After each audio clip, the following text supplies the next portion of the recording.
Dear viewers from Turkey, the capital of Turkey, Ankara, I send my love to all of you. Wherever you are watching us from the African continent, I send big hug. In this first program, I sending a lot of love. At the beginning of the program, I want to make small announcement. In the program I'm currently doing or on this television, after the program made by my other friends, we welcome any feedback, suggestions or requests and wishes. Please write to us through the WhatsApp line at the bottom of the screen, because we want to know what the African countries and their people desire and need. We can only learn this through your feedback messages or even a phone call, asking all of you, our viewers, to please write to us during the program.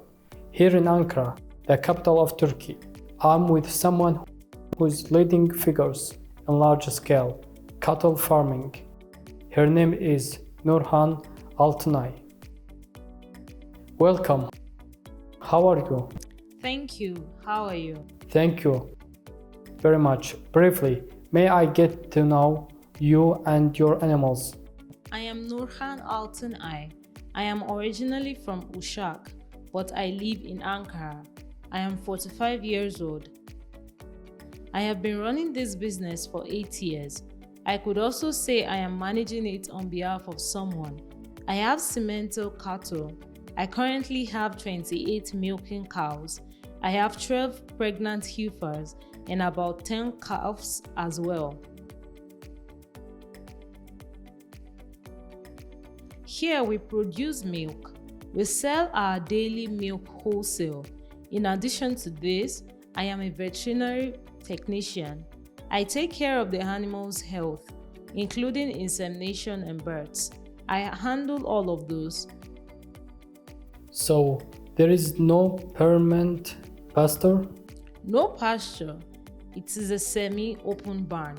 In the summer, we have an area called a paddock where they can go outside, but in winter it is more difficult due to the weather conditions. At that time, they stay inside all the time. Our barns are designed accordingly. My barn is a bit older since I inherited it from my father. I wanted to choose animals accordingly, so I selected Simmental because this breed can withstand harsher conditions. I decided to bring in that kind of cattle. So far, we haven't had any problems.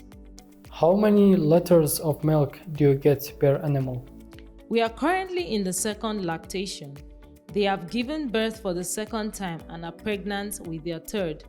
In the first lactation, we saw 25 liters, and in the second lactation, we've reached 30 to 31 liters.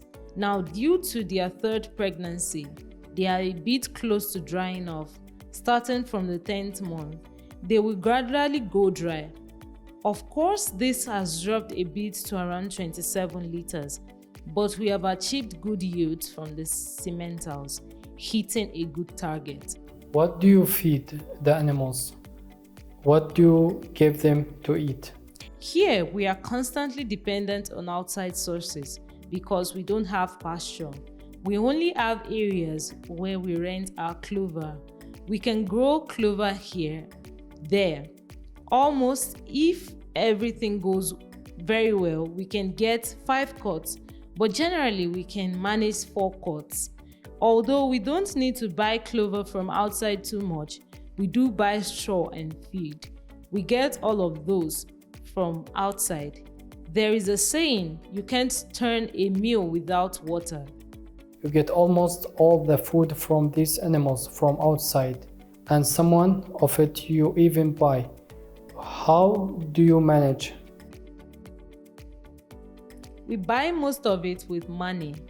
It is a bit of a mathematical calculation actually. Now, if you look at my situation, I have to feed 28 animals, both the heifers and the adults. It gets a bit challenging. Sometimes we have periods when we ask for help from the government regarding feed, but somehow we manage.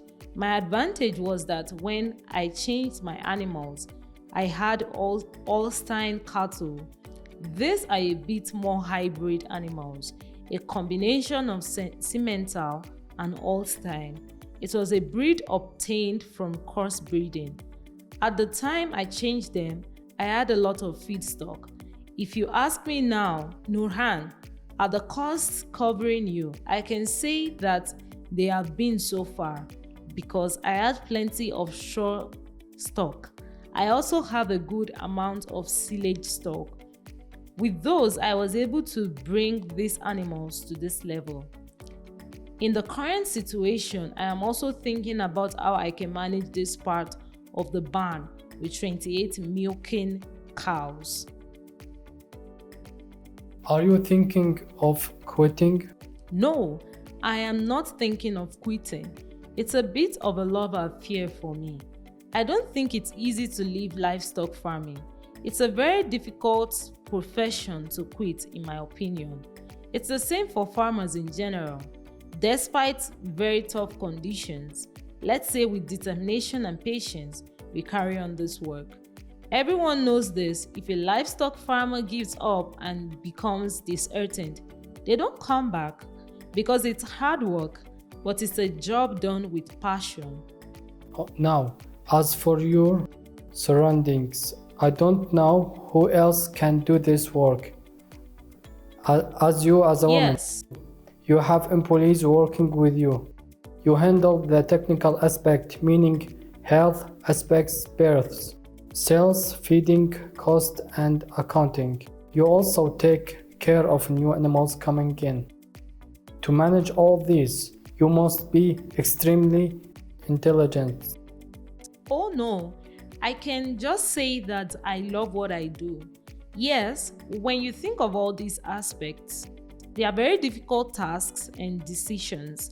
But if you are happy with what you're doing, then you don't complain. You love what you do. I've never complained.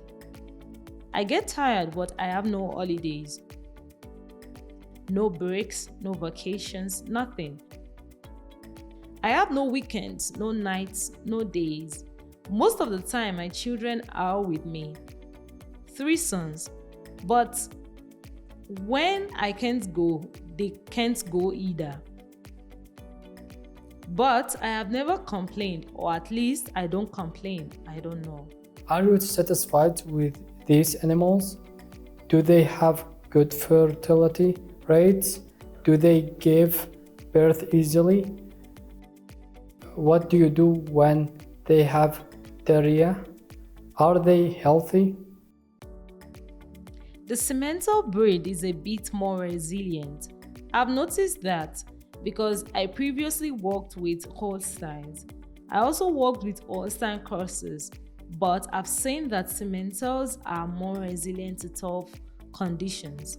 At the beginning of 2023 or the end of 2022, when the animals came to me, they arrived pregnant and some came with calves. They didn't experience stress and there were no issues during birth. Their second inseminations went very well and they didn't have any problems with heat detection. So they have a structure that can tolerate the current condition of the barn. In that regard, I am a bit luckier. The Ankara region is a bit cold, but my area of expertise is the African region, which isn't this cold. That is what I think. In African countries, is this bread sustainable for this work in Africa? Can we consider Simmental there? Do I have forecast? I can't say that I have a clear forecast, but of course, the animals do experience heat stress. The truth is, These kinds of animals are more suited to cold, but they are indeed resistant to cold. Yet, heat stress really affects the animal. It's not just for these animals. Generally speaking, if we consider Turkey, Europe, and Africa, do you think that moving forward, regardless of the breed, is there any interests in livestock farming? Is there any agriculture and rural development? Do you see or feel a belief of awakening? Do you see or feel it? I believe it should be there. Yes, from time to time, people may want to move from the village to urban areas to live a more comfortable life. But no matter what, I believe it is in human nature to have a connection to the land and nature. For this reason, I believe we must produce. This is not only true for our country, it applies to every country in the world. People must produce to survive and thrive. As long as we do not produce and refrain from actions that are contrary to nature, if we do not fulfill our responsibilities, we can never sustain the next generation. We cannot survive ourselves, nor can we sustain the next generation. Someone has to do livestock farming. No matter where it is in the world, we definitely need sacrifices. Even if there aren't sacrifices, someone has to do it with passion. This should be the case. We must instill the beauty of this in the next generation. They see the difficulties and struggles, but alongside that, the new generation must also see that there is a reward in this work. Then you can say there's money. Then you can say there is money in this job. Definitely, in every job you do efficiently and with love, you earn money. But it depends on how much you want money. If you are insatiable, this animal will give you only as much as you can satisfy. It can give you more. It all depends on your relationship with money. If you're thinking, I want to earn from here to live in a very luxurious city, and you are not concerned about preserving your lineage in your life, then that concern will only take you so far. This animal will only... Now, the last question. What is your dream for the future? Related to livestock farming, I have a place behind the livestock area where I want to develop. We also spend the money we earn on the girls. Yes, our short-term dream is to have a more spacious place back there. I want to create a better quality space. I want to increase the number of animals a bit more. I am guiding my children towards this work. My youngest son has just started high school in the animal health department. He has a bit more inclination towards this field. I want to support him. If it takes over from me, I want to make some progress before that handover. Thank you very much. I appreciate it. Thank you, sir. It's an honor to speak with you. Dear viewers, we have gathered this much information with Nurhan Altınay.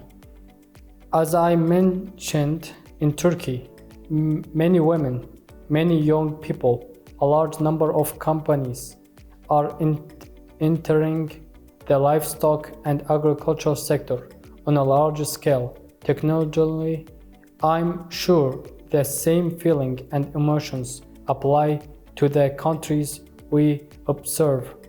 If you have information, documentaries, suggestions, and opinions related to this topic, you can send them to us either through WhatsApp or by making a video and sending it to us. After receiving these, we will design our podcast policy accordingly. Additionally, we will also display these messages on the screen. For you again, I'm from Turkey, the capital Ankara. Greet you all with love and respect.